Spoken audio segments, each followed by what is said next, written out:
Memorias y saberes afrodescendientes en la ruralidad de Arica. Proyecto financiado por Fondat Regional, convocatoria 2025. El legado cultural del pueblo tribal afrodescendiente se revela día a día con quienes se proyectan y trabajan para lograr mayores espacios de participación y desarrollo con equidad. Como comunidad afrodescendiente, las Maitas del Valle de Azapa, procuramos el rescate, la salvaguardia y la difusión de las manifestaciones culturales afrodescendientes, entendidas como un todo, indivisible e inherente a un territorio del cual procedemos y somos parte.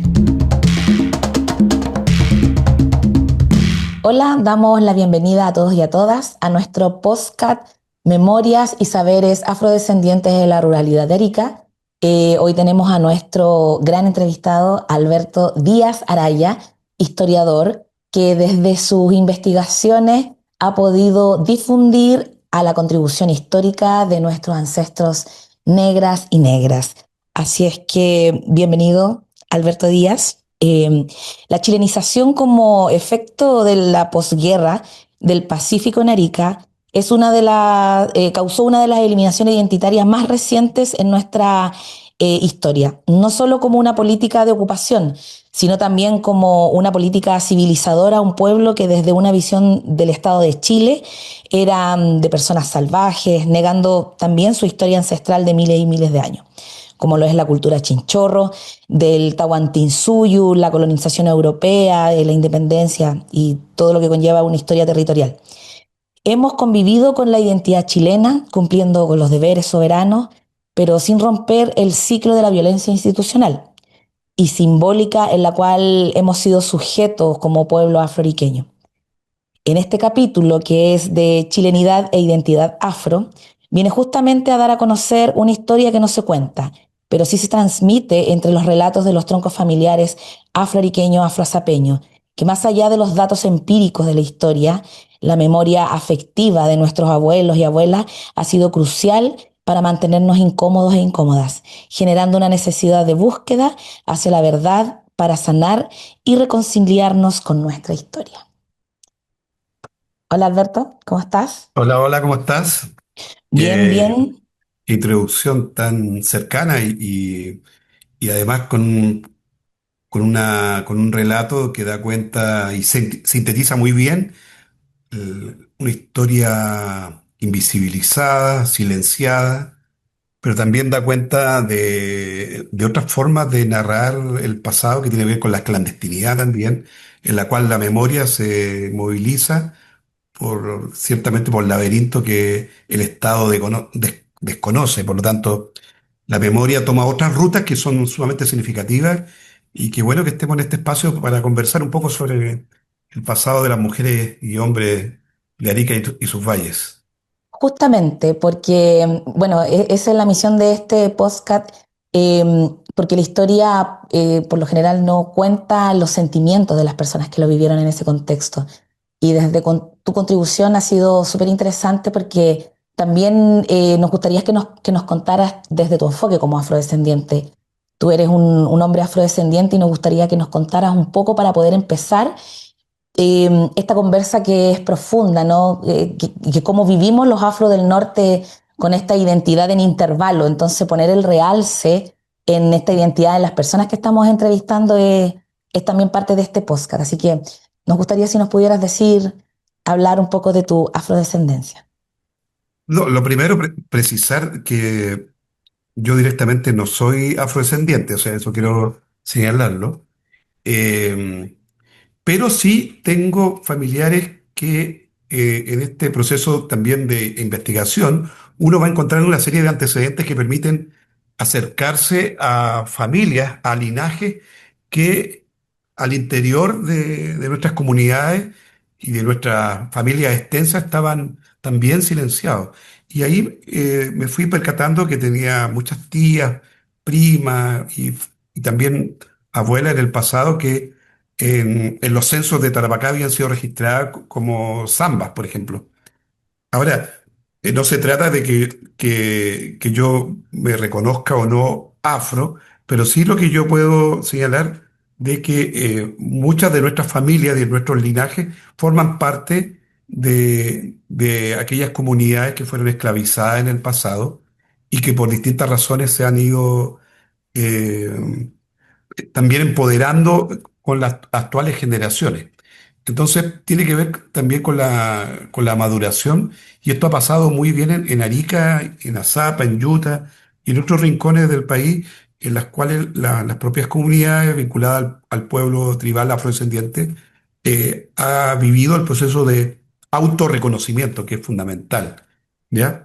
Entonces, yo quería hacer ese alcance, si bien yo directamente no estoy en la etapa de autorreconocimiento, pero sí puedo dar cuenta de que hay familiares míos que sí se han reconocido como tales.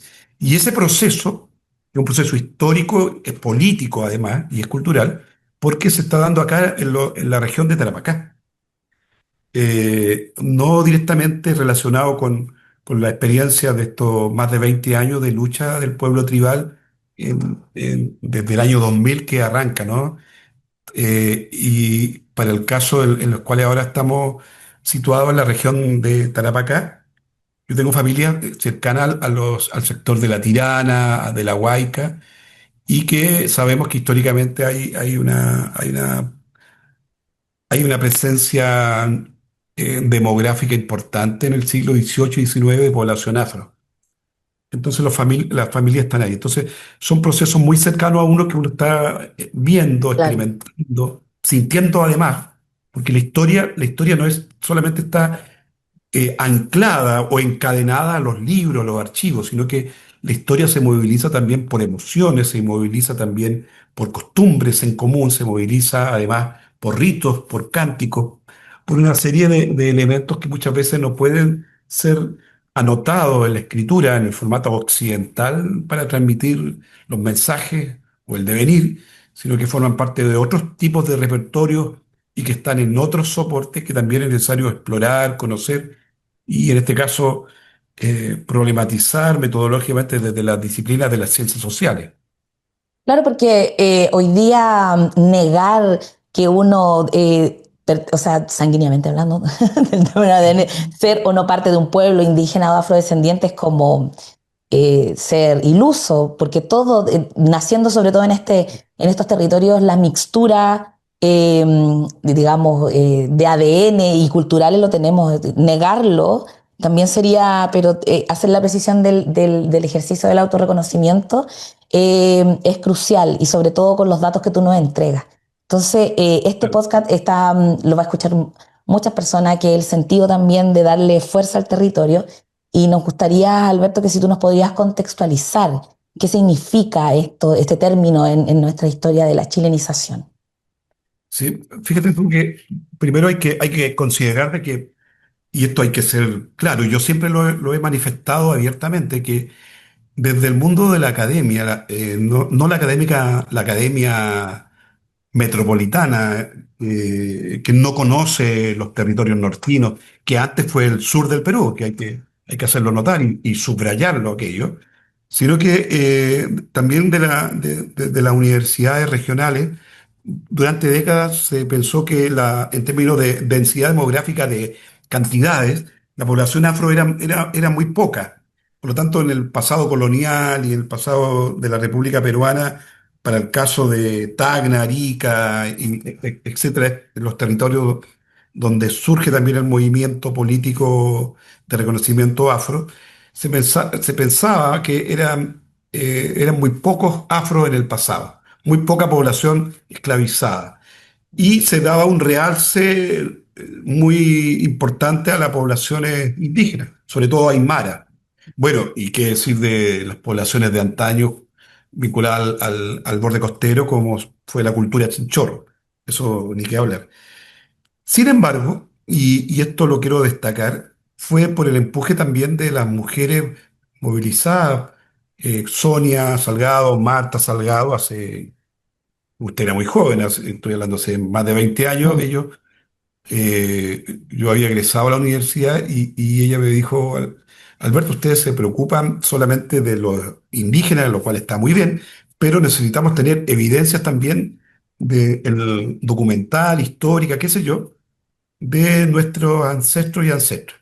Entonces, yo en ese tiempo, hace 20 años atrás, también estaba joven en esa época y asumí el desafío de empezar a buscar documentación. Y fíjate tú que en muchos registros de archivos, ya sea en Arica, en Santiago, en Arequipa, en Tacna, en Moquegua, en Lima, qué sé yo, aparecían, cuando buscábamos a las poblaciones indígenas, nosotros dejábamos de lado a los, comillas, los otros, que no estaban en los registros, a los zambos, a los mulatos y mulatas, cuarterones, quintaniñas, en fin, pardos, porque decíamos, no, esto no es un tema, fíjate eso, y así aparece en todos los textos, no es un tema de investigación, o ratificábamos la hipótesis antigua que era muy poca gente. Pero empezamos a ver en una serie de registros de censo, o sea, que tienen que ver con un levantamiento demográfico así duro, y aparecían pardos, cuarterones, mestizos, mulatas, y no eran dos o tres, comprenderás que eran mucho más, y no tampoco eran cientos, eran miles. Y ahí se nos dio vuelta toda esta idea y empezamos entonces a publicar unos textos muy artesanal, muy con la autogestión. Bueno, yo no trabajaba en la universidad, eso fue después. Entonces, pese a que éramos investigadores en ciernes, no teníamos un vínculo académico formal con ninguna universidad, pero estaba este desafío por buscar antecedentes. Y así encontramos en el Perú, sobre todo, una serie de datos demográficos.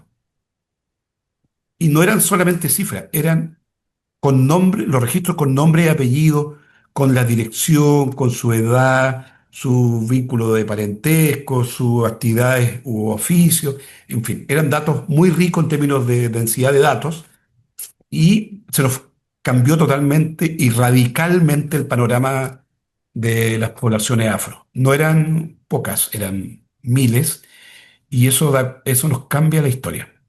Nos dice que en el pasado, Azapa, Yutas, Chaca, Arica, para el caso ariqueño, por ejemplo, eran manos afro, manos negras, manos trabajadoras de población esclava que movilizaba las actividades del puerto ariqueño. No eran pescadores indígenas. Quienes estaban en los valles no necesariamente eran agricultores aymaras o quichuas, sino que también había un componente afro que estaba trabajando en Yuta, en Azapa, incluso en Chaca y en Cotpa, en la precordillera. Entonces, Claro.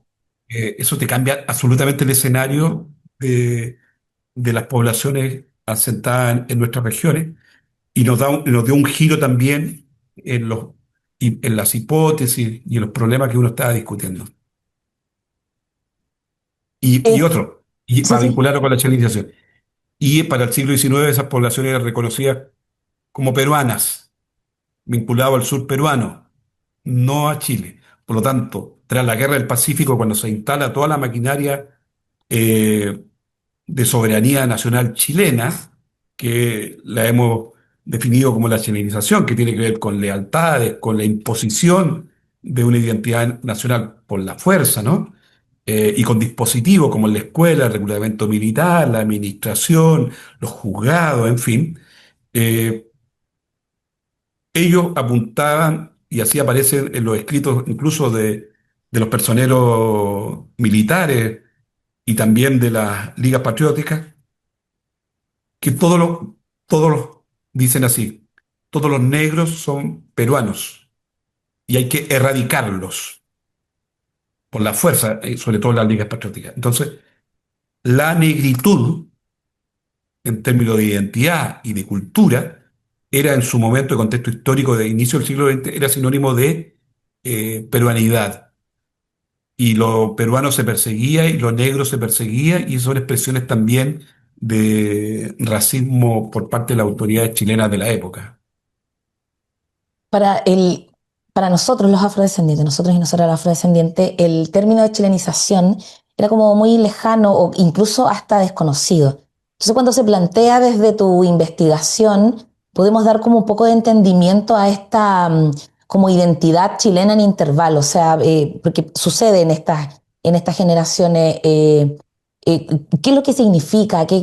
¿En qué época se da como este intervalo? Entonces, plantearlo desde un contexto histórico, claro que va poniendo como también los sentires de esta generación en algo concreto. O sea, Sí. no nos sentimos chilenos, somos parte de esta chilenidad porque no cuaja, claro.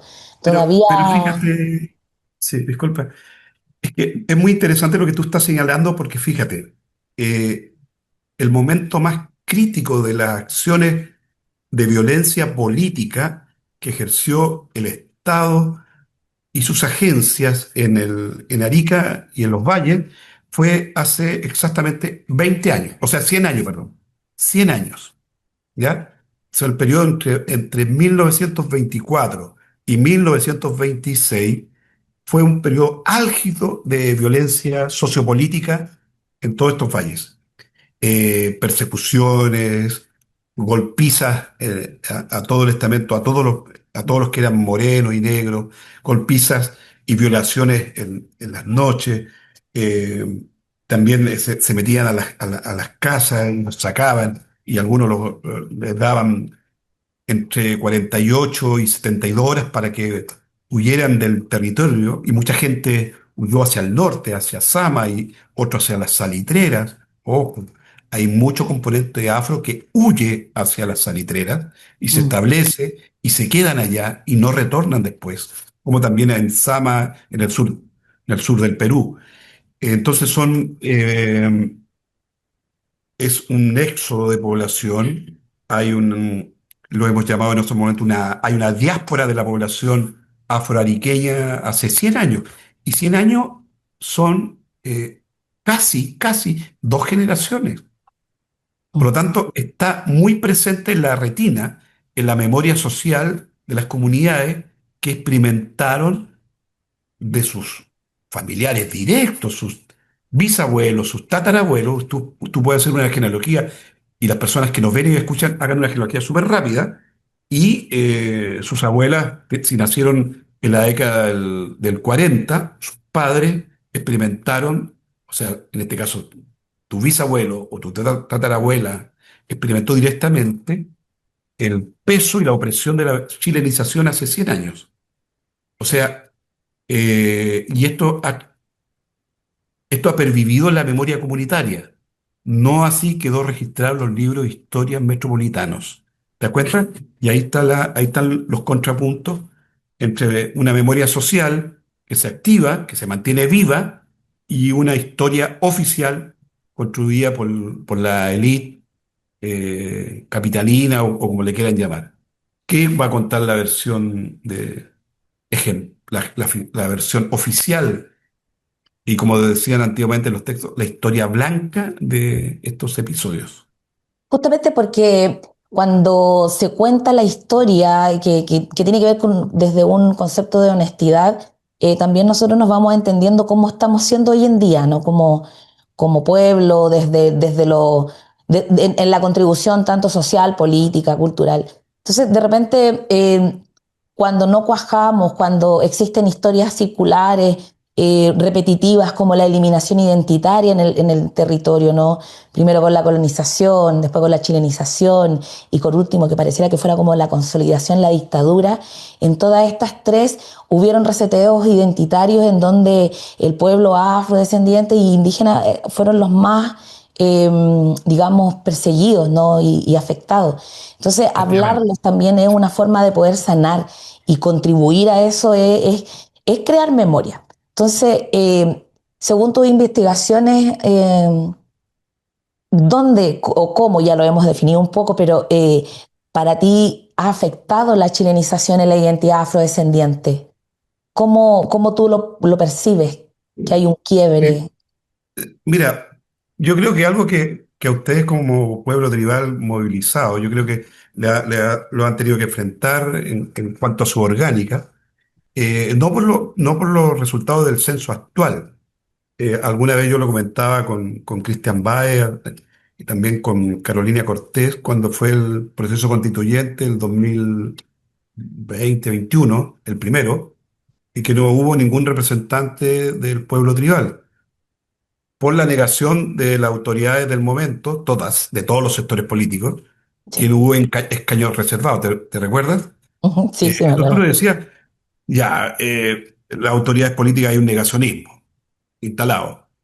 Lo segundo, y resulta que para el carnaval con la Fuerza del Sol hay miles y miles de personas que danzan en las comparsas de música afro, ¿no? Y hay con Claro, tambores, con diferentes atuendos. Y uno dice, bueno, ¿y si esas personas, que son miles, hubieran ido a, a votar por un candidato o candidata afro para la constituyente, hubieran tenido un representante? ¿O es solamente el bullicio del carnaval, el ritmo, el tumbe, los tambores, el colorido de los trajes, los cánticos?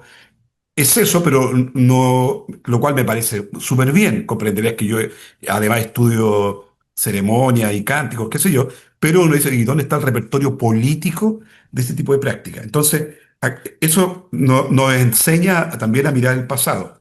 Cuando se aplica los dispositivos de chilenización, que tiene que ver con una cobertura sociopolítica de la sociedad regional de hace 100 años, eh, en oposición, porque si hay chilenización, tiene que haber una oposición a la peruanidad, al componente peruano. Y yo creo que ahí hay un corte, un punto radical para las identidades afro, porque fíjate tú, con la chilenización se entiende que o toda la cultura afro presente hasta ese momento pasa a ser rotulada automáticamente como peruana. Entonces ya hay una negación de la cultura afro y de la historia afro subyacente, por así decirlo. Porque el dispositivo chileno quiere negar directamente lo peruano y la negritud es asociada a peruanidad y viceversa. Entonces ya hay un quiebre con antiguas identidades que estaban circulando a comienzos de siglo.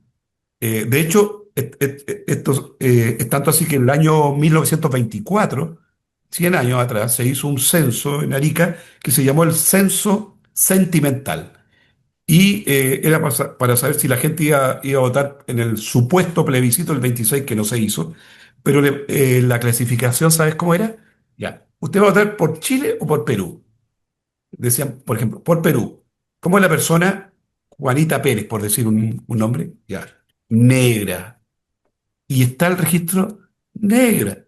Y después la persona que iba a votar por Chile, ¿por qué va usted? Sí, no sé, Mario Soto, por inventar un nombre, blanco. Y lo que tenemos adosado es el voto sociopolítico, la elección, y por el otro lado, la clasificación racial como si esto fuera la época colonial.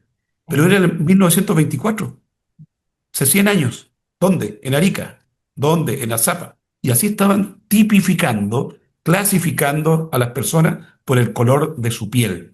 ¿Te das cuenta? Entonces, ahí yo creo que hay una sepultura que instala en términos de ciudadanía, que instala la chilenización.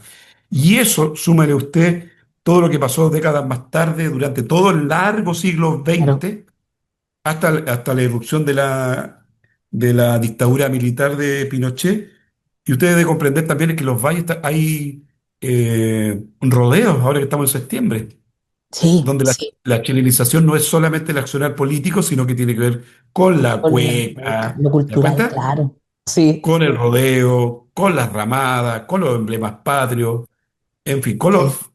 son artefactos chilenizadores también, porque la Mm, cultura influye también en las sociedades y influye también en el ethos, en esta identidad, por así decirlo, profunda, emocional, afectiva. Incide también porque tiene diferentes bemoles en los cuales la chilenización va a actuar a lo largo de todo el siglo XX. Esto no acaba con el Tratado de 1929. Se claro, acrecienta claro, se va aún. consolidando con otras cosas. O sea, tampoco Claro, no es casualidad de que los más importantes campeones de cuecas sean de familias afroindígenas y eso también es como efectivamente. entra esto lo simbólico. Oye, Alberto, a propósito de la negación, ¿no? Antes de terminar, quisiera preguntarte, ¿qué opinas tú sobre los hallazgos arqueológicos de los cuerpos afro momificados que en el Zapa, que ocurrió en el Zapa en el año 2001? ¿Y por qué crees tú que el proceso ha sido de difusión tan lento? ¿Por qué esto, que es una evidencia, sí, que más que unos cuerpos, ha sido una posición tan pasiva de parte de la universidad? Sí, mire, hay varias posibles visiones sobre esto. Yo lo que creo es que cuando hace veintitantos años se hablaba de, o sea, si este requerimiento hoy hay que estudiar a las poblaciones afro, qué datos hay en las universidades, era porque también de parte, esta es una interpretación mía, la pueden hablar con Marta, con Sonia, en fin, y con algunos otros dirigentes, con la CNE también, era porque, no era solamente porque desde la academia, yo no soy el vocero de ninguna academia, ya No, no sé. estoy dando mi interpretación, Es la opinión. pero no tengo Sí. problema en señalar mi punto de vista. Porque también las comunidades afro en su momento necesitaban también justificar su presencia frente a un otro, a la autoridad política del momento, al INE que los negaba de ser incluidos en los censos, en fin. Entonces necesitaban demostrar su vigencia, su presencia, incluso como se denominó hasta hace pocos años, su preexistencia al Estado chileno, su preexistencia. Entonces, esos antecedentes no formaban solamente parte de los ritos, de las festividades, en fin, de las danzas, sino que tenían que tener un dossier, un cúmulo de datos que desde el mundo académico justificara su presencia. Y eso yo creo que ha sido un proceso en estos últimos 15 años, más o menos, en el cual diferentes investigadores, investigadoras, no solamente de Arica y Iquique, sino también algunos colegas de Santiago, sensibles a estas demandas, han aportado valiosa información y han contribuido también para el reconocimiento legal del año 2019, ¿ya? Entonces, es un proceso. Ese es un camino. El otro camino es la formación de nuevos cuadros de personas vinculadas directamente al pueblo afro, pertenecientes a las comunidades activos en todas sus dimensiones, en la dimensión cultural, la dimensión política, identitaria, en fin, que se especializan en estos temas y asumen también la coyuntura que estos temas, y esto también el pueblo aymara y el pueblo quechua quechua en el norte de Chile y los mapuches también en la zona centro-sur, lo han experimentado. Formación de nuevos cuadros profesionales, académicos, con pregrado, posgrado, doctorado, en fin. Entonces ha sido también un recorrido, si uno lo ve así en línea cronológica, de los últimos eh, 15 o 10 años, incluso menos. Entonces, ya hay historiadoras, historiadores, ya hay antropólogos, ya hay arqueólogos, en fin, que están dando, que se han formado y que están dando estos pasos. Ahora, los pasos más, comillas, de documentación, esos ya se están dando. Ya hay investigaciones, ya hay Ujú. colegas nuestras que están haciendo sus propios caminos, sus propias rutas, y lo cual me parece sumamente factible. Pero eso en el ámbito de la historia, que arranca un poquito antes. Pero en el ámbito de la antropología y de la arqueología propiamente tal, es algo reciente. Reciente en el sentido que están liderando estas investigaciones y lo que suele suceder que la especialización va más adelantada, pero las universidades van más lentas en sus reglamentaciones y en sus protocolos, qué sé yo. Pero también son luchas que hay que dar.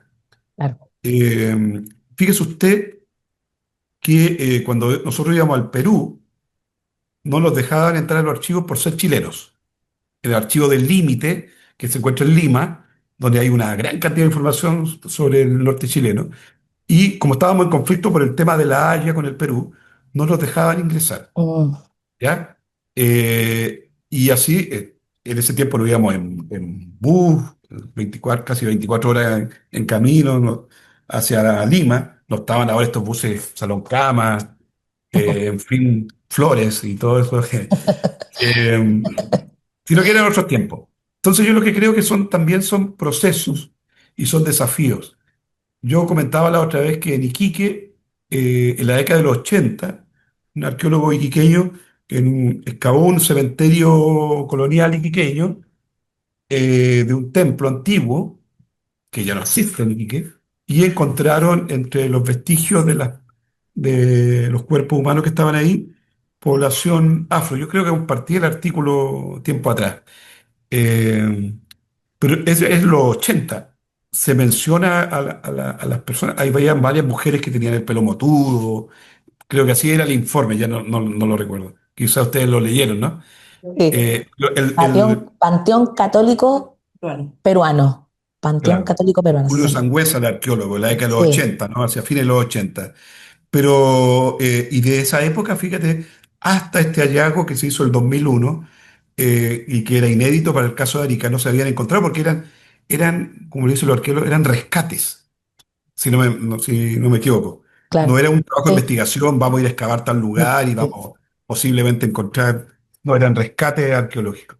Entonces, el desafío ahora es formar nuevos cuadros y avanzar hacia la investigación bioantropológica de estos cuerpos, salvaguardando todos los protocolos, qué sé yo, y con las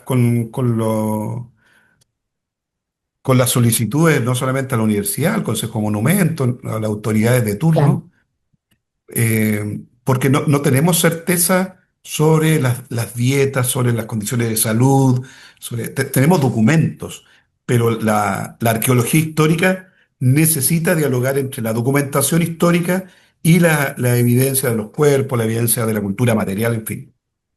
Sí, yo, Alberto, estoy súper agradecida de ver que tú hayas aceptado esta entrevista porque justamente vienes digamos, a reafirmar algo que nosotros como comunidad y con todas las otras personas afrodescendientes que nos vinculamos desde los troncos familiares, lo hemos estado precisando, que es necesario tener como desafío también, digamos, incorporar desde lo político el resguardo, la salvaguardia, la protección de nuestro patrimonio y eso también tiene que ver con empezar a crear otros tipos de desafíos en la universidad, de empezar a generar esta necesidad y discusión política. Así es que estamos muy agradecidos, agradecidas y agradecidas de ti, Alberto, de poder haber creído en este proyecto y haber participado en esta entrevista, que por lo general es una conversación muy necesaria para nosotros como afrodescendientes, pero también para Chile, para Perú, en este proceso a propósito de los 100 años porque de alguna otra manera, conociendo nuestra historia, nos permite sanar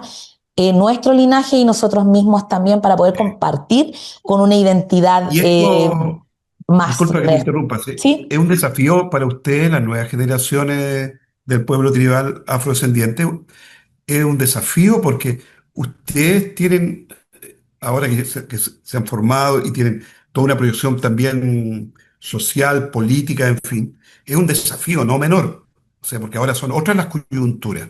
Ahora estamos en elecciones presidenciales. Bueno, ¿cuál es la relación de todo el espectro de candidatos y Claro. candidatas que hay? ¿Qué dicen en torno al pueblo afrodescendiente? O solamente van a pasar a ser que algo ha sucedido con algunos pueblos originarios, que pasan a ser generadores de artesanía para un souvenir, eh, el souvenir en vía del progreso turístico y no de fortalecer Claro. identidades que tienen arraigambre histórica. Así es. Muy bien, tú lo dijiste, Alberto.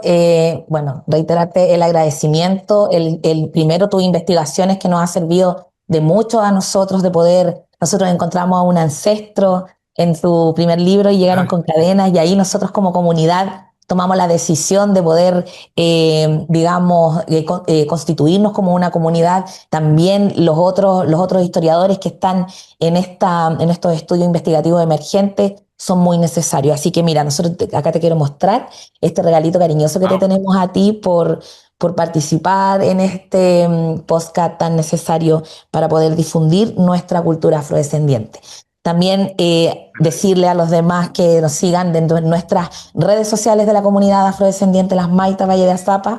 Agradecer a este equipo que hace posible esto, que es Paula Carrasco Aguilera y el Pepe Garrido. Este fondo fue, digamos, beneficiado por Fondar, convocatoria, el Fondar Regional, perdón, convocatoria 2025. Así que espérennos en el próximo episodio de nuestro podcast Memorias y Saberes Afrodescendientes en la Ruralidad de Arica. Gracias. Chao, nos vemos.